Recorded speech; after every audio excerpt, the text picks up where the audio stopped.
Well, one of the things that I know it's going to sound like a cliche, but I always taught her don't do anything illegal, immoral, or unethical.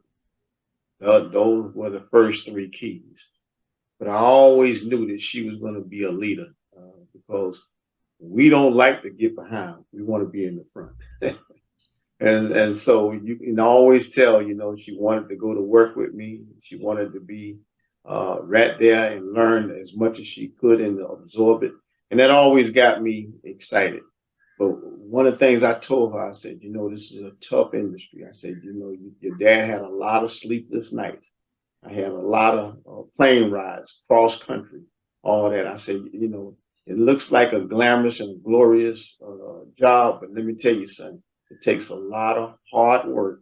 So I want you to know that you got to be a hard worker and you got to have tough skin because one day somebody will be your friend and the next day they won't. And so then they're going to say some things that can be hurtful at times. So you got to let that stuff roll off your back and keep rolling.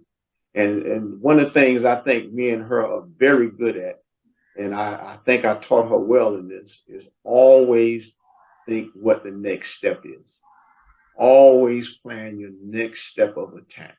Just like I told you, I kind of saw that there may be this recession coming.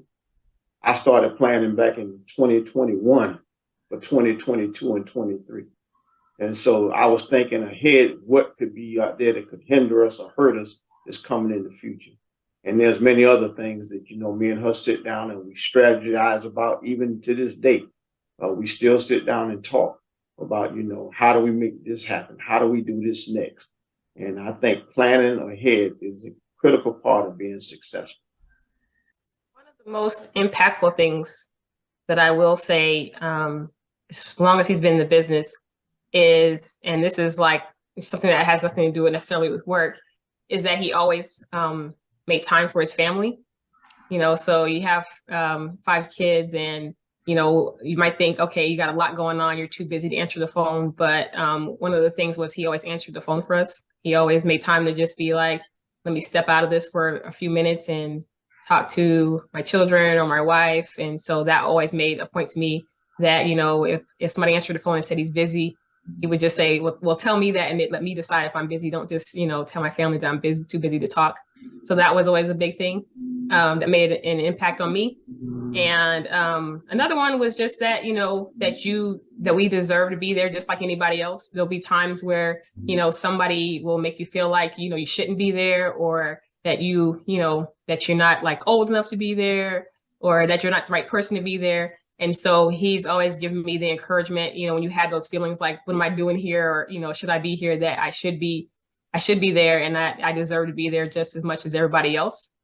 And another one would probably be that, it's business, so you don't take it personal. I think he kind of mentioned a little bit on that, you just kind of, somebody doesn't want to team with you and you're just like, you didn't want to team with me? Oh my gosh. Like, well, the next time I don't want to team with you.